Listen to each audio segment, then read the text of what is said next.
تو یہ جو جھوٹ باندھ رہے ہیں وَكَفَى بِهِ، وہ کافی ہے، یہ بِهِ کی جو ہے یہ اس کی طرف ہے، تو وہ کافی ہے۔ اب پھر کس چیز کے لیے کافی ہے؟ وہ آگے تمییز آ رہی ہے، یہ نصب میں ہوتی ہے پھر تمییز۔ اتمم مبینہ، کھلا سری گناہ ہونے کے لیے تو یہ بات کافی ہے کہ انہوں نے اللہ پہ یہ جھوٹ کر دیا کہ ہم کیونکہ یہودی ہیں، ہم غلط کام بھی کریں گے تو ہم نے تو جنت میں جانا ہے،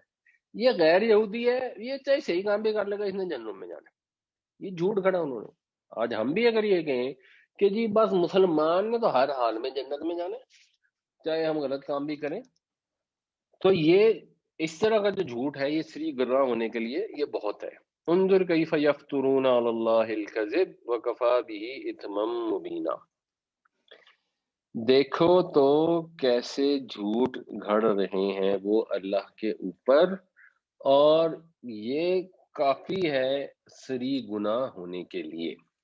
الم تر الی الذین اوتوا نصیبا من الکتاب، پھر وہی جو آیت نمبر 44 میں الفاظ معلوم وہیں سے شروع ہے۔ کیا غور کرو ذرا ان لوگوں پر جن کو دیا گیا کتاب میں سے کچھ حصہ، یؤمنون بالجبت، جبت کہتے ہیں سپرسٹیشنز کو، تو جادو، ٹونے، نجومی، رمل، یہ جو اس طرح کی چیزیں ہوتی ہیں نا، یہ سب جو ہیں یہ جبت اس کو کہا جاتا ہے اسلام کی، اور یہ یہودیوں میں کامن تھا، اور انہوں نے حضرت سلیمان علیہ السلام کے دور سے اس کو ریلیٹ کرتے تھے، جس کو پھر سورہ بقرہ میں ہم ڈسکس کر کے آئے ہیں کہ یہ انہوں نے حضرت سلیمان میں جھوٹ باندھتے ہیں کہ انہوں نے ہمیں جادو شادو سکھائے۔ بدتاغوتی، تاغوت جو ہے وہ کوئی بھی ایسی چیز جو طغیان کرے، جو حد سے گزر جائے، اپنی جائز حد سے تجاوز کر جائے، بندگی کی حد سے نکل جائے، خدا حکم دے وہ اس کو نہ مانے، اور الٹا لوگوں سے کہے کہ میری بات مانو، میری بندگی کرو، تو اس کو کہیں گے تاغوت۔ یہ بھی ہم نے ڈیٹیل میں پیچھے ڈسکس کر لیا۔ وَيَقُولُونَ لِلَّذِينَ كَفَرُوا، اور وہ کہتے ہیں ان لوگوں سے جنہوں نے کفر کیا، ہَؤُلَاءِ أَهْدَىٰ، کہ یہ زیادہ ہدایت یافتہ ہے، اہدا افعال التفضیل ہے، من الذین آمنوا، ایمان والوں سے، یہ پھر سبیلاً جو ہے یہ تمیز ہے، کس لحاظ سے ہدایت یافتہ ہے؟ راستے کے لحاظ سے، یعنی سیدھے راہ پہ چلنے کے لحاظ سے یہ زیادہ ہدایت پر ہیں۔ یہ بھی بات ان کی شرک میں ان کو شامل کر دیتی ہے کہ ایک آدمی شرک کر رہا ہے، اوپن بتوں کی پوجا کر رہا ہے، اور وہ جو یہودی لوگ تھے جب وہ ابو سفیان اور ان لوگوں سے ملتے تھے اور ڈسکشنیں کرتے تھے، کہتے تھے یار ان مسلمانوں سے تو تم زیادہ ہدایت یافتہ ہو۔ مطلب ایک واقعہ بھی بیان کرتے ہیں کہ کعب بن اشرف تھا، یہ کوئی آیا تو حضرت ابو سفیان اس وقت کعب مشرک تھے، تو ان کے پاس آیا، ان نے پوچھا تم کیا عمل کرتے ہو؟ انہوں نے کہا جی ہم حاجیوں کو پانی پلاتے ہیں، کھانا کا خدمت کرتے ہیں، یہ کرتے ہیں، وہ کرتے ہیں، فلاں کرتے ہیں۔ تو ان کا ہاں یار تمہارا دین زیادہ سچا ہے ان کے مقابلے میں جو مسلمان ہوں گے، حالانکہ مسلمان توحید پرست تھے۔ تو کوئی کسی توحید پرست کو جب کمپیئر کرے مشرک سے اور اس کو یوں کہے اور ان کے ساتھ پارٹی بنا لے، تو یہ چیز بھی ایک طرح سے ان کو مشرکوں کا ساتھی کر دیتی ہے۔ تو اس سینس میں ان کو بتایا جا رہا ہے کہ اللہ تعالیٰ شرک کو بھی معاف نہیں کرے گا، ان مشرکوں کو نے اگر شرک میں مار گیا معاف نہیں کرے گا، اور تم بھی ان کے ساتھی بنو گے تو تم بھی ان میں شمار ہو جاؤ گے۔ أَلَمْ تَرَ إِلَى الَّذِينَ أُوتُوا نَصِيبًا مِنَ الْكِتَابِ يُؤْمِنُونَ بِالْجِبْتِ وَالطَّاغُوتِ وَيَقُولُونَ لِلَّذِينَ كَفَرُوا هَؤُلَاءِ أَهْدَىٰ مِنَ الَّذِينَ آمَنُوا سَبِيلًا، کیا دیکھا تم نے نہیں ان لوگوں کو، یا ذرا دیکھو تو ان لوگوں کو جنہیں دیا گیا کتاب الہی کا ایک حصہ، وہ ایمان رکھتے ہیں جبت اور طاغوت پر، یا وہ عقیدہ رکھتے ہیں جبت اور طاغوت کا، اور وہ کہتے ہیں کافروں سے کہ یہ زیادہ ہدایت، ویسے یہاں غالباً اس کا مطلب کہ متعلق بنے گا، اور کہتے ہیں کافروں کے متعلق، یعنی ایک آپشن اس میں متعلق کی ہوتی ہے تو وہ بھی مطلب یہاں ہو سکتا ہے، بلکہ شاید زیادہ سوٹیبل ہو۔ اور کافروں کے متعلق کہتے ہیں کہ یہ زیادہ ہدایت پر ہیں ایمان والوں کے مقابلے میں راستے کے لحاظ سے، یعنی زیادہ ہدایت کے راستے پر تو یہ ہیں۔ اولئک الذین لعنہم اللہ، یہ وہ لوگ ہیں جن پر اللہ تعالیٰ نے لعنت فرمائی ہے۔ اللہ نے لعنت کی ہے، لعنت کا مطلب ہوتا ہے اپنی رحمت سے دور کر دینا۔ تو جب ہم کسی پر لعنت کرتے ہیں اور ہمیں نہیں کرنی چاہیے، لیکن اگر انسان کسی پہ لعنت کرے گا تو اس کا مطلب ہوگا کہ وہ اللہ سے دعا کرتا ہے کہ یا اللہ اس کو اپنی رحمت سے دور کر دے۔ اللہ تعالیٰ جب لعنت فرماتے ہیں تو اللہ تعالیٰ رحمت سے دور کر دیتا ہے۔ یہ جب کانٹیکسٹ کے حساب سے ورب کے میننگ چینج ہو جائیں گے۔ بالکل اسی طرح جب اللہ تعالیٰ فرماتے ہیں ان اللہ و ملائکتہ یصلون علی النبی، تو اللہ اور اس کے فرشتے، اس کا مطلب ہے کہ اللہ تعالیٰ رحمتیں بھیجتا ہے نبی کریم صلی اللہ علیہ وسلم کے اوپر، اور فرشتے رحمت کی دعا کرتے ہیں اللہ سے کہ اللہ حضور پر رحمتیں بھیج۔ تو ہم بھی جب کہتے ہیں تو ہم بھی ایکچولی ہمارے تو خیر ہمیں جو نبی کریم صلی اللہ علیہ وسلم نے تعلیم دی وہ تعلیم ہی ہے، اللہم صلی علی محمد، یا اللہ رحمتیں بھیج۔ ہم خود سے جو مسنون میرے خیال میں ہے اس میں کہیں خود سے نہیں ہے کہ ہم خود سے کہے ہوں کہ یعنی جب بھی ہم کہیں گے صلی اللہ علیہ وسلم، اللہم صلی علی محمد، یہ اگر کوئی کہہ لیں تو وہ ٹھیک ہے، ویسے مطلب الصلاۃ والسلام علی محمد بھی ٹھیک ہے، اس میں کوئی مسئلہ نہیں ہے، بٹ بہتر تو زہرا وہ جو حدیثوں میں آیا اور اللہ کے نبی نے ہمیں سکھایا، اور درود ابراہیمی سب سے بہتر درود ہے کہ حضور نے نماز کے لیے ہمیں وہ درود سکھایا۔ تو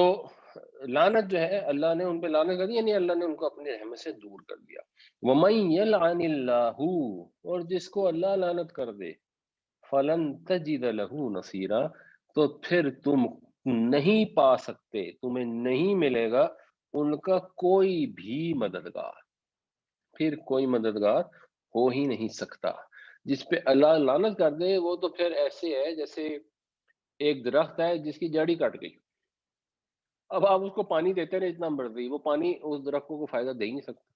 وہ جڑ ہوگی تو پانی کو چوس کے اس کو فائدہ ہوگا۔ جب اللہ تعالیٰ سے کنیکشن اتنا کٹ گیا کہ اللہ نے اپنی رحمت سے دور کر دیا، تو بس دنیا میں اللہ نے دیا ہوا ہے جو بھی لوگوں کو فائدہ، وہاں جا کے کچھ نہیں ملے گا۔ اور یہاں پر یقیناً یہودیوں کی بات ہو رہی ہے کہ اللہ نے ان پر لعنت کر دی، اللہ نے انہیں اپنی رحمت سے دور کر دیا۔ ہمیں یہ دیکھنا ہے کہ جو کام یہودی کرتے تھے ہم تو نہیں کرتے، جس ڈٹائی کا، سودی کاروبار کا، فقہ کے اندر قانون کی ٹانگ توڑ کے اپنے مطلب پورے کرنے کا، ہر چیز کے فتوے دینے کا جو انہوں نے طرز عمل اختیار کیا تھا، کہ ہمارا تو وہ نہیں ہے۔ اگر ہمارا وہ ہوا تو جو سے ان پہ اللہ کی رحمت سے دور ہوئی ہم بھی دور ہو جائیں گے۔ اس کو میں دیکھنی دوں، ہمیں یہ خام خیالی قطر نہیں ہونی چاہیے کہ وہ تو یہودی ہیں، وہ تو بنی اسرائیل میں سے تھے، ہم تو بنی اسماعیل کے ماننے والوں گے تو اس لیے ہم تو بخشے جائیں گے، وہ جہنم میں چلیں گے۔ نہیں، یہ قرآن شریف نے بار بار واضح کیا ہے کہ جو نیک عمل کریں گے وہی جائیں گے جنت میں۔ اولئک الذین لعنہم اللہ ومن یلعن اللہ فلن تجد له نصیرا، یہ وہ لوگ ہیں جن پر لعنت کر دی اللہ نے، اور جس پر اللہ لعنت کر دے پھر تم اس کا کوئی مددگار نہ پاؤ گے۔ ام لہم نصیب من الملک، کیا ان کے پاس کوئی حصہ ہے اختیار میں، کیا کوئی اقتدار ہے ان کے پاس؟ فَإِذَن، تو تب، یہ اذا کا مطلب ہے نا جب تب، تو اس صورت میں لا یؤتون الناس، یہ نہیں دیں گے لوگوں کو، یہ نہیں دینا چاہتے لوگوں کو، یہ نہیں دیتے لوگوں کو، یہ دینے کو تیار نہیں لوگوں کو، نقیرہ، تو یہ نکیر بھی دینے کو تیار نہیں ہے کہ ان کے پاس جو اللہ تعالیٰ کا فضل انعام ہے اس کا کوئی ان کے پاس اختیار موجود ہے جس میں سے اب انہوں نے فیصلہ کرنا ہے کہ ہاں جی یہ بنی اسماعیل والے ہیں تو ہم نے ان کو نہیں دینا، جو ان کو اس چیز کی حسد تھا کہ نبی کریم صلی اللہ علیہ وسلم بنی اسماعیل سے کیسے تشریف لے آئے۔ نقیر کیا ہوتا ہے؟ اگر آپ کھجور کی، وہ تو ایک وہ سائڈ تھی نا جس سائڈ پر دھاگا ہوتا ہے، اس کی دوسری والی اگر آپ سائڈ دیکھیں گے تو یہاں پر ایک چھوٹا سا سوراخ ہوتا ہے، یا آپ کسی بھی کھجور کی گٹھلی کو کھولیں گے تو جنرلی آپ کو نا یہاں پر یہ سوراخ سا نظر آ جائے گا، بالکل جیسے کوئی کسی نے ٹھونگے مار کے سوراخ کیا ہوا ہے۔ تو یہ جو ہدہد بھی جیسے سوراخ کرتا ہے نا اس کو بھی نکیر کا لفظ ہے۔ تو یہ جو کھجور کی گٹھلی میں یہ باریک سا تل کے جتنا جو سوراخ ہے اس کو کہتے ہیں نکیر۔ تو وہی ہم رائی برابر اس کا ترجمہ کر لیں، کچھ بھی کر لیں، تل بھر کر لیں، تو ان کے پاس کوئی اختیار ہے، کوئی اقتدار ہے جس میں سے یہ لوگوں کو کچھ بھی دینے کو تیار نہیں۔ ام لہم نصیب من الملک فإذا لا يؤتون الناس نقیرا، کیا کچھ دخل ہے ان کو بھی کچھ حصہ ہے ان کا بھی اختیار اقتدار میں جو یہ لوگوں کو کچھ بھی دینے کو تیار نہیں. ام یحسدون الناس، یا یہ حسد کرتے ہیں لوگوں سے. اصل بات یہ ہے علی ما آتاہم اللہ من فضل، اس چیز کے اوپر جو اللہ نے ان کو بخشی اپنے فضل سے، جو اللہ نے فضل ان پہ کیا مسلمانوں کے اوپر. حضرت محمد صلی اللہ علیہ وسلم کو نبوت عطا فرما کر آپ کے ساتھیوں پر جو بنی اسماعیل میں سے تھے ان پر فضل کر دیا، اس کا حسد ہے ان کو. فقد آتینا آل ابراہیم الکتاب والحکمہ، بس ہم نے عطا کی آل ابراہیم کو کتاب اور حکمت. آل ابراہیم بنی اسرائیل بھی تھے، بنی اسماعیل بھی تھے. بنی اسرائیل یعنی حضرت یعقوب علیہ السلام کی اولاد تھے، اور بنی اسماعیل یعنی جو حضرت یعقوب کے چچا کی بنتے ہیں ان کی اولاد میں سے تھے. دونوں آل ابراہیم ہیں. پہلے آل ابراہیم میں سے بنی اسرائیل کو کتاب اور حکمت دی گئی، اور وَآتَيْنَاهُمْ مُلْكًا عَظِيمًا، اور ان کو ہم نے دیا عظیم سلطنت، بڑی بادشاہی وہ بھی ان کو دی گئی. اور اس میں سب سے بڑی جو اگزامپل تھی وہ حضرت سلیمان اور حضرت داؤد علیہ السلام کی تھی. اب یہ ان کے حسد کی وجہ سے یہ اس میں شریک نہیں ہو پا رہے. یعنی اگر وہ بھی مسلمان ہو جاتے تو وہ آل ابراہیم میں شامل ہو جاتے، لیکن اب وہ پھر وہ حسد کی وجہ سے پیچھے رہ گئے، گنے چنے لوگ ان میں سے مسلمان ہوئے. تو اب یہ کتاب اور حکمت مل گئی آل ابراہیم میں سے بنی اسماعیل کو. اور اگر ان کو کتاب اور حکمت ملی ہے تو یہ یہودیوں کو بھی اچھی طرح پتا تھا کہ اب بادشاہی بھی ان کو ملے گی. اس وجہ سے ان کو اور زیادہ جلن تھی، کیونکہ ان کو پتا تھا کہ اب یہ نبی ادھر آ گئے ہیں تو اب انہی کا سکہ چلے گا، تو ہمارا قبیلہ چھوٹا ہو جائے گا. اس عصبیت کی وجہ سے وہ انکار کرتے رہے اور پھر ذلیل و خوار ہوئے اور بہت زیادہ ہوئے. اور کچھ ہی عرصے میں یعنی مدینہ میں پہلے ان کا بہت زور تھا، سارے جو مدینے کے مشرک تھے ان کو عقل مند سمجھتے تھے، ان سے فیصلے کرواتے تھے، اور کرتے کرتے چند سالوں کے اندر یہ ہوا کہ یہودی سب کے سب وہاں سے نکالے گئے، بہت سارے مارے گئے، خود ہی مر کھپ گئے، اور سارا ان کا زور شور ٹوٹ گیا اور وہ بالکل ذلیل و خوار ہو کے رہ گئے. تو پھر وہی والی بات سوچنے والی ہے کہ ہوا کیا کہ جو آل اسماعیل تھے ان کو جب کتاب اور حکمت ملی تو انہوں نے اس کو شکر گزاری کی، اس کا جو شرف ان کو ملا انہوں نے اس کا حق نبھایا. تو جب اللہ تعالیٰ کسی کو کتاب حکمت کی نعمت دے دے، قوم سچی شکر گزاری کے ساتھ اس کو قبول کر لے، تو پھر اس کا لازمی یہی ہوتا ہے کہ آگے پھر امامت، خلافت، بادشاہت، وہ سارا کچھ اس قوم کو بھی مل جاتا ہے. تو ام یحسدون الناس علی ما آتاہم اللہ من فضلہ فقد آتینا آل ابراہیم الکتاب والحکمت وآتیناہم ملکا عظیما. کیا وہ حسد کرتے ہیں لوگوں سے اس وجہ سے جو فضل کیا اللہ نے ان پر، اس وجہ سے کہ جو بخشا اللہ نے ان کو اپنے فضل میں سے. بس ہم نے بخش دی آل ابراہیم کو کتاب اور حکمت، اور ہم نے بخش دی ان کو بڑی بادشاہت. یہ جو دوبارہ ہے نا اور ہم نے دے دی، اس میں مزید ایمفسس ہے، کیونکہ یہودیوں کو ظاہر سی بات ہے دنیا کی تو بہت زیادہ وہ حرصی. ٹھیک ہے، ہر ایک کو دنیا کی خواہش ہوتی ہے، اور کوئی دنیا کی خواہش اچھے مقصد کے لیے ہونا کوئی اتنا برا بھی نہیں ہے، لیکن ان کو یہ بہت ہی زیادہ، اس لیے اس میں ذرا اعادے میں ایک بڑی وہ اس کو کہتے ہیں نا انٹلیکچوئل ڈیلیکیسی ہے. فَمِنْهُمْ مَنْ آمَنَ بِهِ، پھر ان میں سے ہیں جو اس پر ایمان لے آئے. یعنی مطلب ایک تو یہ ہو سکتا ہے کہ آل ابراہیم میں سے جو بنی اسرائیل ہے وہ ایمان نہیں لائے اور بنی اسماعیل لے آئے، یہ مطلب ہوگا. اور ایکچولی شاید غالباً سے زیادہ بہتر مطلب کہ اب جو بنی اسماعیل کو یہ مل گئی کتاب اور حکمت، تو اب بنی اسماعیل میں سے کچھ لوگ ہیں جو اس میں ایمان لے آئے، اور وَمِنْهُمْ مَنْ صَدَّ عَنْهُ، اور کچھ لوگ ہیں جو اس سے رک گئے. صدّا کا مطلب روکنا اور رکنا دونوں ہوتے ہیں، لیکن یہاں کانٹیکٹ سے رکنا مفہوم محسوس ہوتا ہے. تو کچھ ہیں جو رک گئے، یعنی جو مشرکین مکہ اس وقت تک ایمان تو نہیں لائے تھے جس وقت یہ آیتیں نازل ہو رہی تھیں. وَكَفَىٰ بِجَهَنَّمَ سَعِيرًا، تو کافی ہے بھڑکتی ہوئی جہنم. تو بھڑکتی ہوئی جہنم کافی ہے ان کے لیے، جو ان کی حرکتیں ہیں اگر وہ ایمان نہیں لاتے تو بھڑکتی ہوئی جہنم پھر ان کے لیے کافی ہے. ایک صاحب نے فتویٰ دیا کہ آپ نے زمین انویسٹ کی ہوئی ہے، پیسہ انویسٹ کیا زمین میں، تو وہ جب تک اس پہ زکوٰۃ واجب نہیں ہوگی جب تک آپ اس پہ فار سیل کا بورڈ نہ لگا دیں. جبکہ آپ سے میری بات ہوئی تھی پہلے تو آپ نے جو بھی انویسٹمنٹ کی ہوئی ہے اس پہ وہ ہوگا. تو اس لیے میں ایڈ کرتا جاتا ہوں. دوسرا سوال یہ پیدا ہوا تھا کہ آپ نے اب جیسے لوگ فلاحی رفاہی کاموں پر بغیر پیسے خرچ کرتے ہیں, وہ کہیں نہ کہیں دکھاوا تو نہیں ہوتا, مگر وہ کہیں نہ کہیں لیکیج یہ ضرور ہوتی ہے کہ یہ اس آدمی نے کس نے ہیلپ کی ہے اس پروجیکٹ میں یا اس چیز میں, حالانکہ اس کی نیت یہ نہیں ہے مگر وہ کرتا ہے. تیسری اسی سے ریلیٹڈ یہ آیت تھی کہ اگر میں سے مطلب کوئی شخص نیک کام کر رہا ہے اور وہ جو ہے اس کو ایک قسم کی دوسروں کو ترغیب ملتی ہے کہ وہ بھی اس کو فالو کرتے ہیں, تو اس سے بہتر ہوتے ہیں وہ جو شوم جو کنجوس ہوتا ہے نا, جو کہ دبائے پیسے بیٹھا ہوتا ہے, تو وہ جو ہے نا ریاکاری سے بڑی ایک فائن تھن لائن ہے جو کہیں نہ کہیں آئی جاتی ہے, بڑا ڈر لگتا ہے اس سے. نہیں بالکل صحیح بات ہے, ڈرنا بھی چاہیے, لیکن اگر نیت نیک ہے تو انشاءاللہ کوئی مسئلہ نہیں. اگر نیت یہ ہے کہ ان کو انکریجمنٹ ہوگی تو کوئی مسئلہ نہیں. اب جیسے میں نے پہلا سوال کیا تھا کہ اب اس میں انہوں نے ایک صاحب نے کہہ دیا کہ وہ آپ لینڈ پہ اگر جب تک نہیں ہوگا ڈیو, جب تک آپ اس کو فار سیل نہ لگائیں یا اس پہ مکان نہ بنا لیں,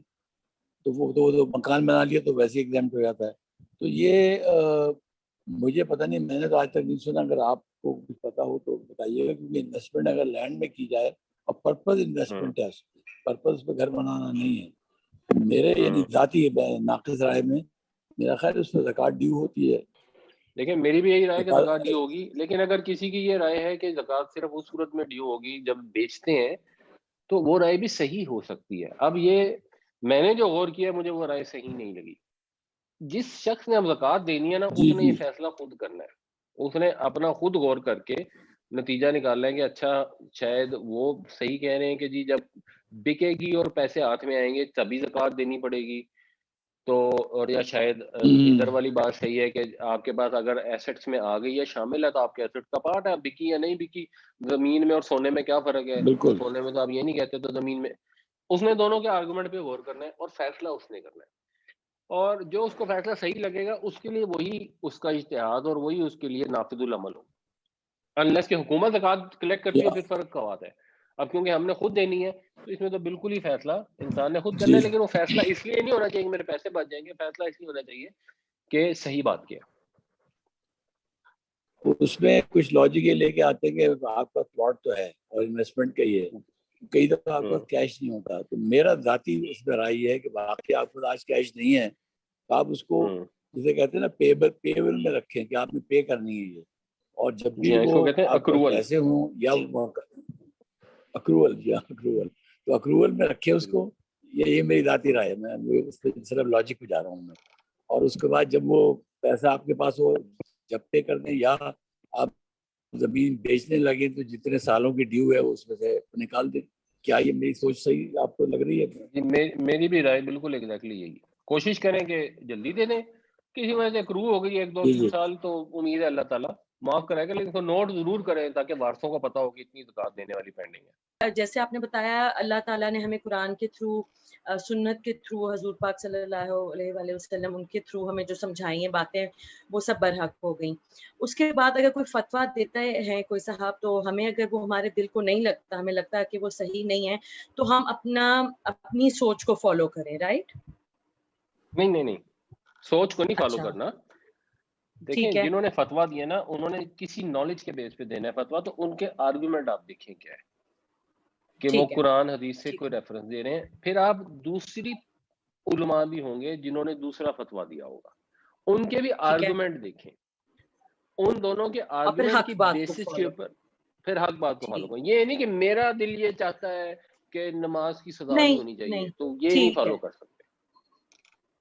ٹھیک ہے. اچھا رضوان صاحب, یہ جو انہوں نے زکوٰۃ والی بات کی, پراپرٹی اور اکروول والی آپ لوگوں نے بات کی, یہ اگین یہ مجھے تھوڑا میں اس پہ سوچتی رہتی ہوں. جیسا میری سورس آف انکم صرف میری جو سیونگز ہیں وہ ہیں جو میں نے اپنی طرف سے اسلامک پروڈکٹ میں رکھی, لیکن میرے دل میں کھٹکا ہے کہ یہ سود پھر بھی اسی طرح, کیونکہ وہی سسٹم ہے, سسٹم تو وہی چل رہا ہے, بینکنگ سسٹم جو ہے سود کا, تو اس میں سے بس وہ کھٹکا ہوتا ہے کہ دل میں کہ یہ جو بھی جہاں بھی انویسٹمنٹ کر رہے ہیں